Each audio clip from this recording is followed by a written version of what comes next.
auditeurs et téléspectateurs de la radio et télévision Tambara, vous pouvez désormais suivre votre chaîne de télévision préférée Tambara sur le satellite BadrSat 7, angle 26 degrés Est, fréquence 11010, polarisation verticale, symbole REC 27500.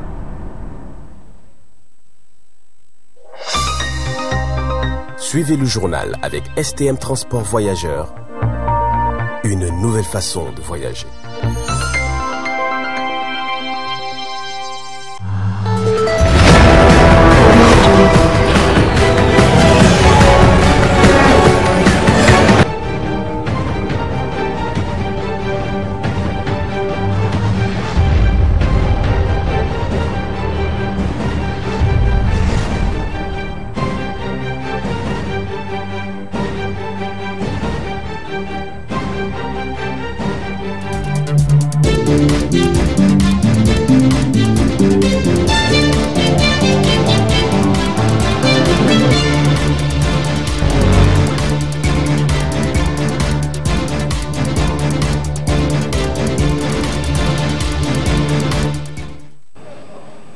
Mesdames et messieurs, bonsoir, bienvenue à cette grande édition de 20h15 de ce 18 mars 2025 sur la télévision Tambara, le miroir de la femme, et que j'ai l'immense plaisir de vous présenter.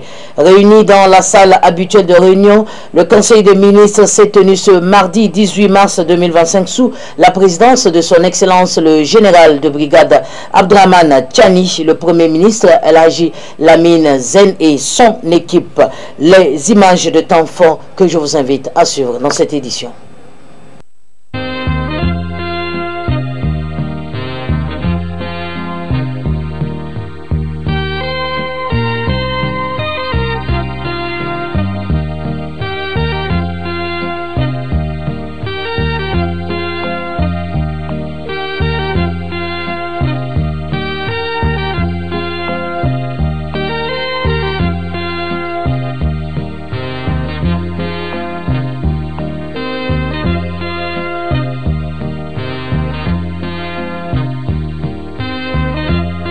Sous la présidence de son Excellence le général de brigade Abdraman Tchani, président du Conseil national pour la sauvegarde de la patrie, chef de l'État, président du Conseil des ministres, le Conseil des ministres s'est réuni ce jour, mardi 18 mars 2025, dans la salle habituelle des délibérations.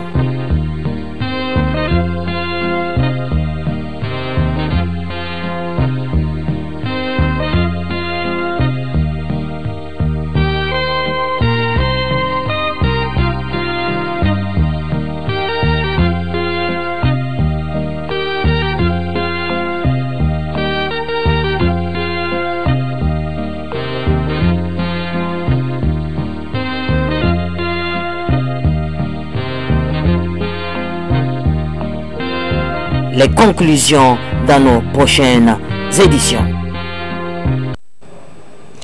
Réception de plusieurs infrastructures scolaires du projet intégré de développement urbain et de résilience dans la ville de Tawa et le département de Ilela. Reportage avec notre correspondant de la région de Tawa. Le gouverneur de la zone de Tawa, le colonel-major Oumar Tawaye, a procédé ce vendredi 14 mars 2025 à la cérémonie de réception provisoire de plusieurs infrastructures scolaires financées par le projet intégré de développement urbain et de résilience multisectorielle PUDIREM dans la ville de Tawa et dans le département d'Ilela. Estimé à 88 203 418 000 francs CFA, ces infrastructures vont servir dans l'éducation des enfants nigériens. Il s'agit notamment d'un bloc de 3 classes équipées et un bloc de latrines double cabine dans l'école primaire aéroport 3 de la ville de Tawa et de l'école primaire Angada Wenke d'Ilela. Et enfin, d'un bloc de 2 classes équipées avec latrine double cabine dans l'école Goursimi du département d'Ilela. La directrice de l'école aéroport 3 a dans son intervention souhaité la bienvenue à la délégation du gouverneur de la région de Tawa avant de remercier le projet PUDIREM pour cette réalisation. Quant au coordinateur régional du PUDIREM, M. Abdourahmane Mohamedou, a rappelé les différentes réalisations de ce projet avant de préciser que c'est un projet de l'État nigérien logé à la primature financé par la Banque mondiale. Il a aussi lancé un appel aux bénéficiaires pour un bon usage. Ces infrastructures que vous voyez a été possible grâce à la mutualisation des efforts et de l'expertise des différentes parties prenantes, notamment l'entreprise attributaire de ce marché, qui est l'entreprise Maman Isaka et Frères, le cabinet de contrôle EACI et les missions de contrôle qualité des services techniques de l'État, notamment l'urbanisme et la direction régionale de l'éducation de Tawa, mais aussi du projet. Et c'est ça qui a permis, en tout cas grâce à cette supervision, de voir la qualité qui répond à toutes les exigences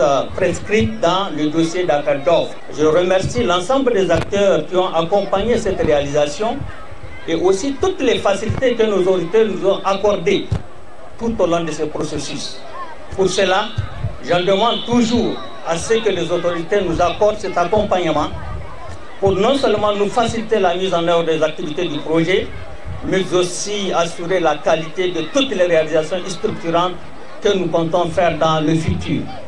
Je finirai ma parole en demandant à ces bénéficiaires de faire bon usage et de veiller à la pérennité de ces investissements. Et je souhaite, et j'en appelle aussi d'autres partenaires à venir d'appuyer davantage pour que, en tout cas, l'effectivité des classes y est au niveau de cette école pour améliorer la qualité de l'éducation de nos jeunes frères et de nos jeunes enfants qui sont en train de fréquenter cette école. Le gouverneur de la région de Tawa, le colonel-major Oumar Tawaye, a dans son discours de réception provisoire de ce grand joyau remercié et encouragé le projet PUDIREM au nom des plus hautes autorités de l'État nigérien, avant de rappeler les zones d'intervention et les différentes réalisations du projet dans la région de Tawa. Les travaux de construction des infrastructures scolaires dans la ville de Tawa et la commune urbaine de Ilela sont attribués à l'entreprise Maman Isaka et Frères à travers un contrat pour un montant de 31 117 548 francs au titre de la ville de Tawa, objet de la présente cérémonie. Faut-il le rappeler que ces travaux au niveau de l'école aéroport dans la ville de Tawa sont constitués de compartiments suivants. Un bloc de 3 classes équipées, un bloc latrine, double cabine. Nous tenons à remercier l'entreprise adjudicatrice, l'entreprise Maman Isaka et Frères, pour avoir exécuté les travaux dans les normes techniques requises et dans le délai contractuel avec l'accompagnement du cabinet du contrôle EACI, des services techniques et du projet.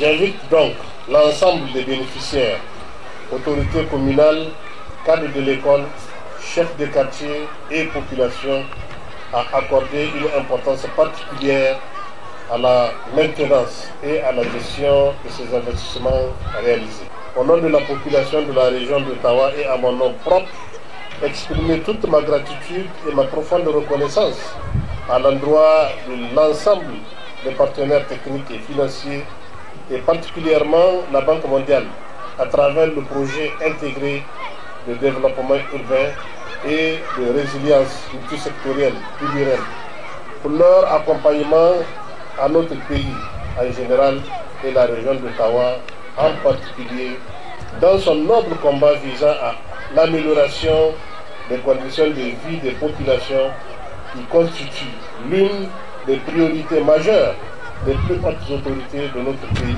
Notez qu'une visite guidée et une remise officielle des clés ont sanctionné cette cérémonie de réception provisoire des blocs, des classes et des latrines dans la ville de Tawa et dans le département d'Ilela.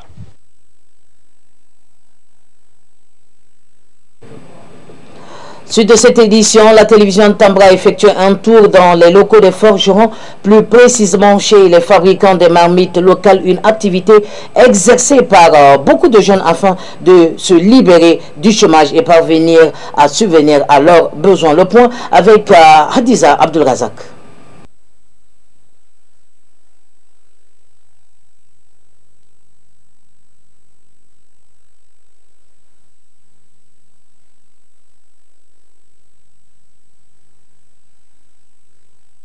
Nous sommes ici au marché Katako de Niamey, la capitale nigérienne des principaux locaux de fabrication des marmites et autres ustensiles de cuisine. Ici, les jeunes travaillent l'aluminium qui est utilisé pour la fabrication de marmites et qui provient généralement des pièces d'automobiles usées ou des canettes de boissons. La fabrication artisanale de la marmite est la voie du salut pour beaucoup de jeunes. Tout d'abord, ils préparent bien l'espace réservé pour disposer de planches qui sont utilisées comme support pour les moules. Ensuite, ils remplissent de sable, puis à l'aide d'un morceau de planche, ils tapotent le sable pour qu'il soit uniforme au moule. Ensuite, ils laissent un tout petit trou pour y couler l'aluminium fondu qui va prendre la forme de la marmite. Ce processus prendra 10 à 15 minutes pour enfin démouler. C'est dans cette optique que M. Idriss Abdoulaye, fabricant de marmites depuis plusieurs années, nous explique les avantages et les inconvénients liés à cette activité.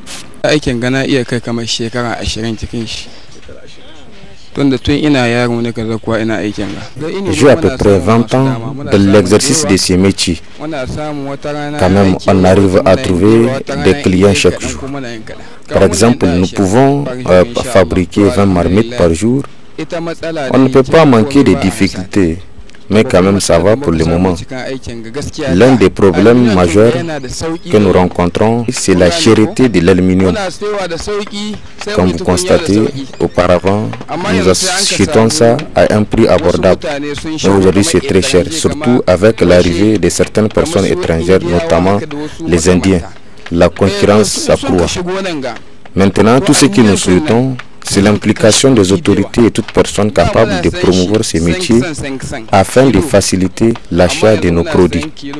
Si tout le monde s'active pour améliorer ces métiers ensemble, on peut s'aider. Sinon, pour le moment, beaucoup reste à faire. ba wai rishin godiya ba, alhamdulillah ana ki ana sha ana samun bukata, amma wallahi wasu dan tsananin da yanzu aluminium kin adda wallahi sun bar aiki. De nos jours, cette activité est devenue l'affaire de beaucoup de jeunes qui cherchent à avoir leur puissance. Ces forgerons constituent une équipe afin de produire beaucoup et dans un temps record. Il faut souligner que beaucoup de personnes qui se sont engagées dans cette activité se libèrent du chômage. Les forces de défense et de sécurité du Burkina Faso ont libéré des mains des terroristes plus de 300 personnes retenues captives depuis plusieurs mois. Ils ont servi de bouclier humain pour ces derniers. Ensemble, suivant cet élément de la RTP. En vue panoramique depuis les airs, un paradis pour la faune et la flore arrosé par l'emblématique fleuve Le Moune. Mais au sol, un véritable nid de repli pour des terroristes qui tuent et dépouillent les populations de leurs provisions et bétail. Les imprudents ici sont soumis à l'esclavage pour cultiver la terre et servir de bouclier humain en cas de combat avec l'armée, comme ici en image. Armes au point, des combattants terroristes acculés tentent de se sauver de la pression des unités militaires avec des centaines de femmes et d'enfants. Alors l'action entreprise le 27 février 2025 par les forces combattantes est bien complexe. Séparer l'ivraie du bon grain dans une action robuste pour assainir les forêts des Banwa et faciliter la réinsertion des populations.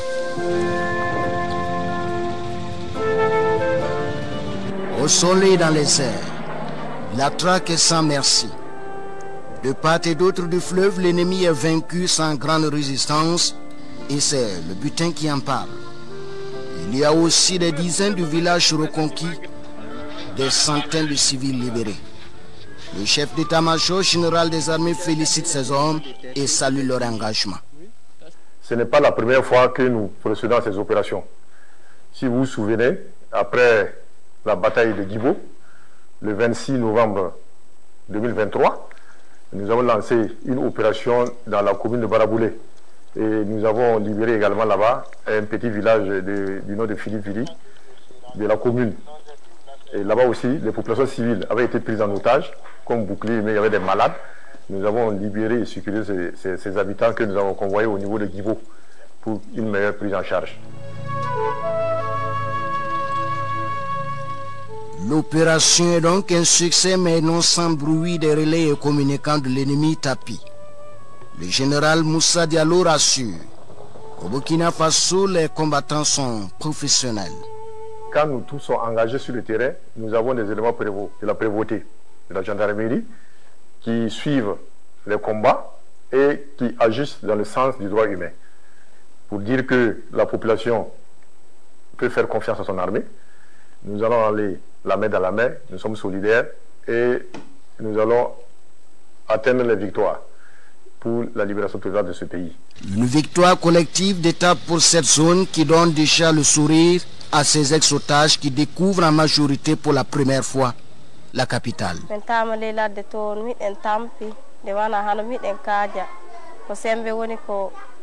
Nous étions en brousse par la faute des terroristes et on vivait dans des conditions très difficiles. Dieu faisant grâce, le capitaine Ibrahim Traoré nous a envoyé ces hommes nous sauver. N'eût été leur intervention, nous ne serions plus en vie. Et depuis que nous sommes là, nous ne manquons de rien.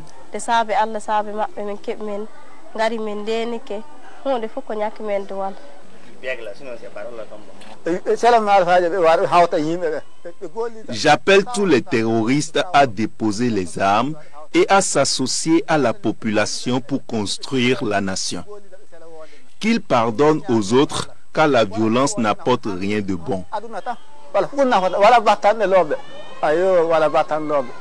La prise en charge assurée par les services de l'État ici est holistique. L'âme, le corps et l'esprit. Il y a une peur excessive qui a été observée chez beaucoup d'entre eux. Il y a également aussi des troubles digestifs parce qu'il y en a qui faisaient la diarrhée et autres, et c'est tout à fait normal, ça se comprend. Il y a également aussi le retrait social. Il y a beaucoup s'isolaient, notamment les enfants qui ont été séparés donc, de leur famille et autres. Donc, tout ça, c'est des situations donc, qui sont des signes donc, de détresse psychologique et qui nécessitent donc une prise en charge psychologique. Ces plus de 300 personnes sont habillées, nourries et soignées aux frais de l'État.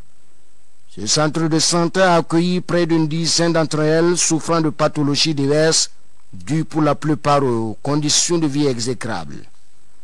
Grâce au soin de l'équipe de médecins à son chevet, la vie revient peu à peu à cette dame pour le bonheur de son époux.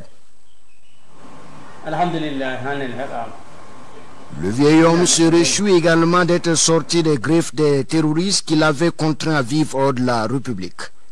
Sentiment partagé dans cette autre salle où la vie débute pour ces nouveau-nés dans les bras de leur mère et loin du tumulte des forêts des Banwa. Pour ces femmes et leurs parents sauvés par l'armée, c'est une nouvelle vie qui commence avec l'espoir d'une paix retrouvée pour leurs villages respectifs, mais aussi le chemin des meilleurs avenirs pour leurs bébés.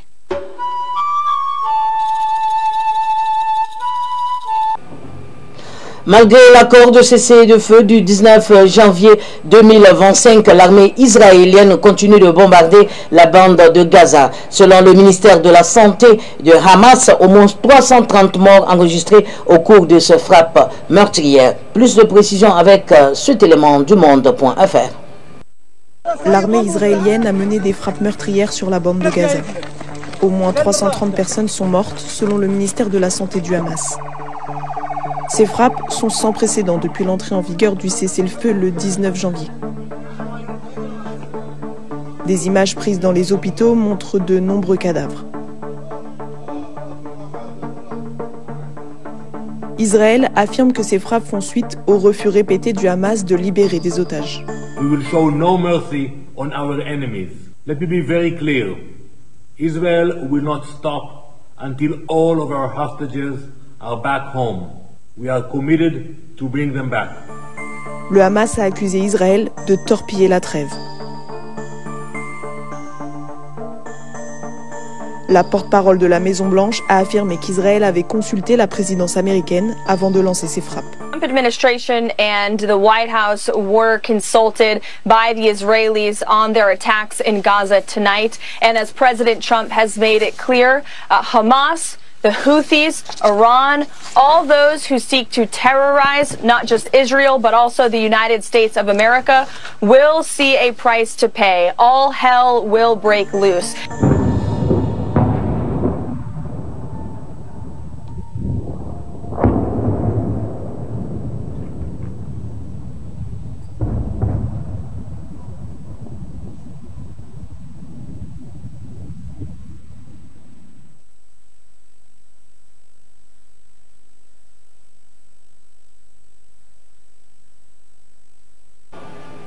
Une nouvelle épisode dans la crise diplomatique entre la France et l'Algérie. Le ministère de l'Intérieur français a déclaré que l'Algérie refuse d'appliquer le droit international, et ceci suite à l'affaire d'une liste de ressortissants algériens faisant l'objet de décisions d'éloignement du territoire français. Suivez plutôt.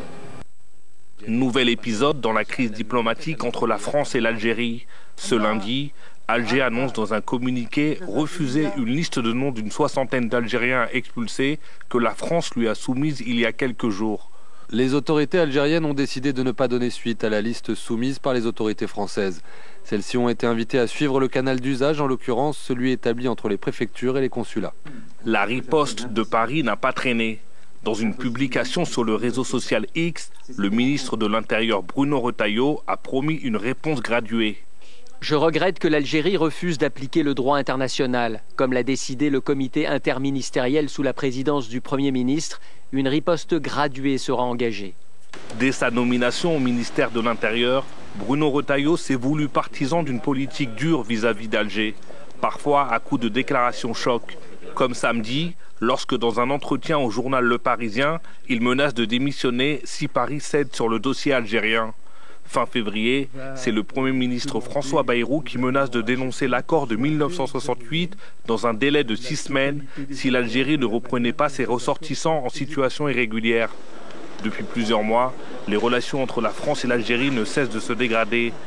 Tout a commencé en juillet 2024, lorsque le président français Emmanuel Macron décide de reconnaître la souveraineté marocaine sur le Sahara occidental. Une décision historique qui a provoqué la fureur de son voisin algérien. Dès lors, Alger et Paris s'enfoncent dans une crise diplomatique à coups de passe d'armes et qui ne semble pas trouver d'issue.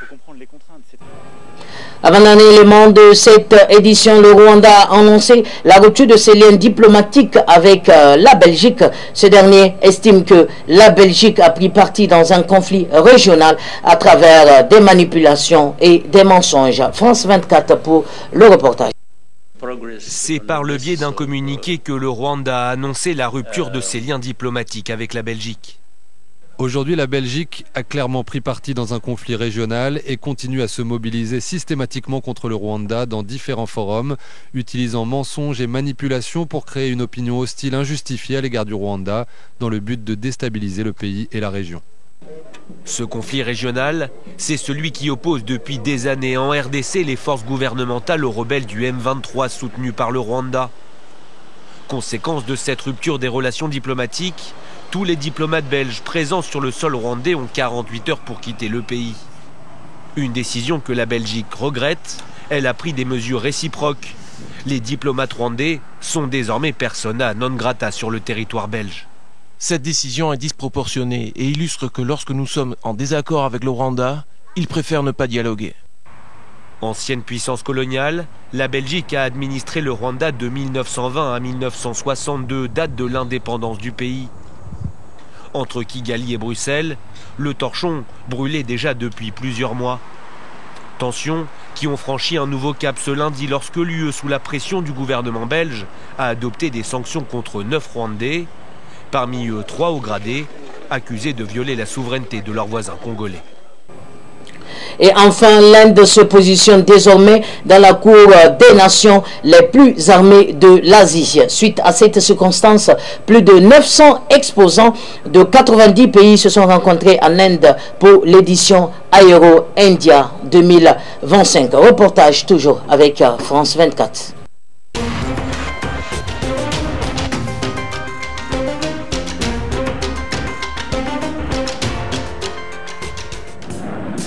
Rugissant dans le ciel de Bangalore dans le sud de l'Inde, un balai aérien pour ouvrir l'un des plus importants salons de l'armement en Asie.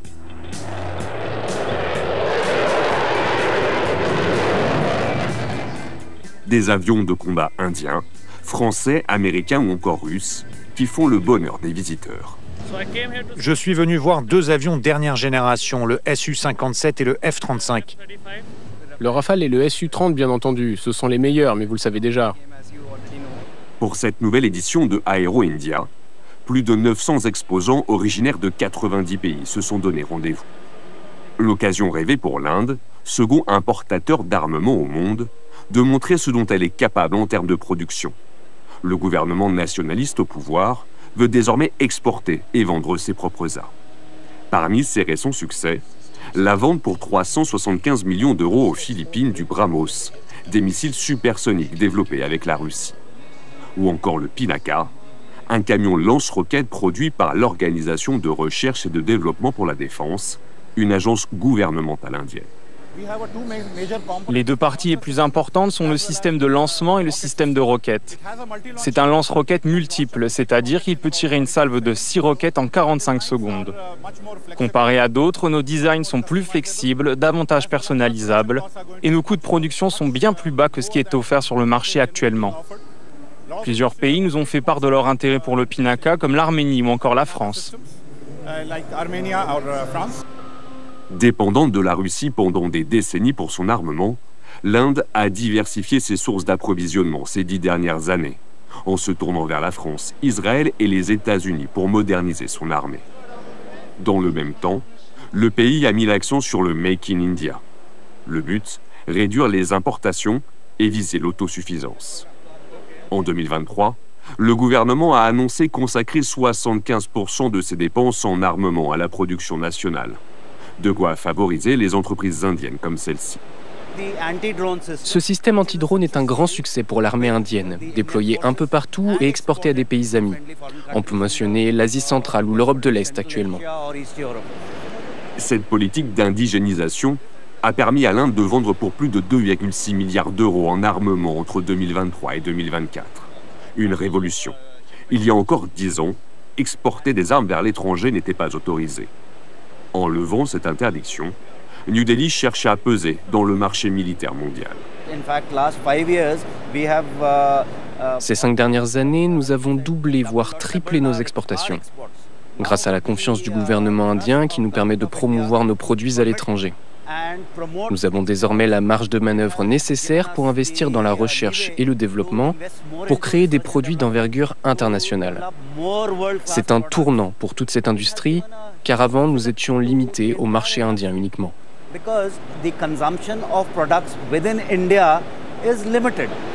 Sans compter que ces entreprises bénéficient d'un contexte géopolitique mondial bouleversé ces 3 dernières années.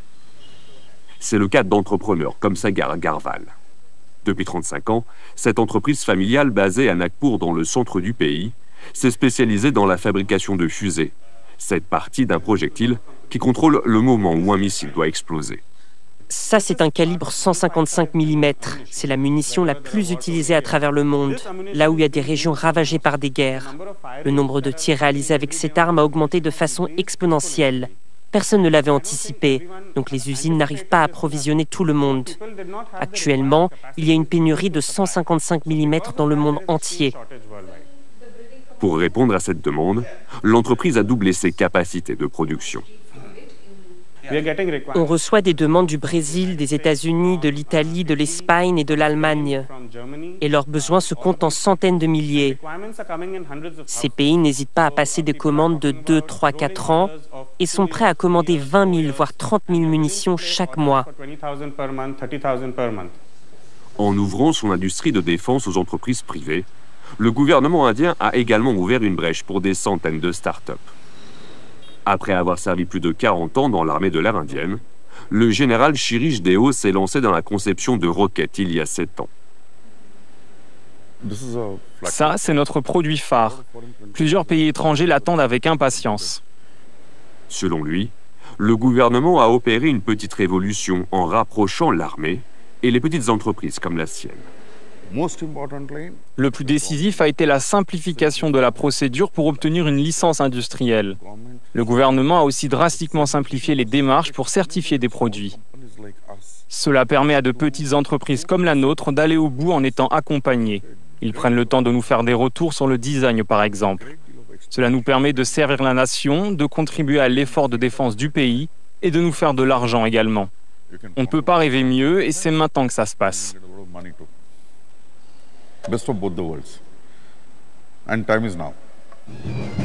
Le gouvernement de Narendra Modi espère tripler ses exportations d'ici 2029 pour atteindre 6 milliards de dollars. En attendant, New Delhi est en discussion pour l'achat de Rafale Marine à la France, tandis que les États-Unis ont annoncé vouloir vendre des avions de combat à l'Inde.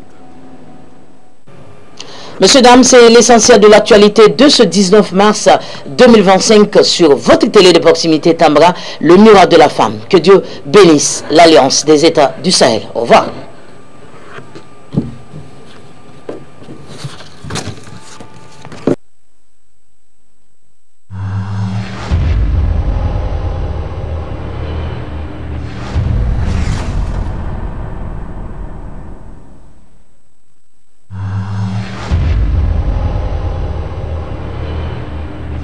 Auditeurs et téléspectateurs de la radio et télévision Tambara, vous pouvez désormais suivre votre chaîne de télévision préférée Tambara sur le satellite BadrSat 7, angle 26 degrés Est, fréquence 11010, polarisation verticale, symbole REC 27500.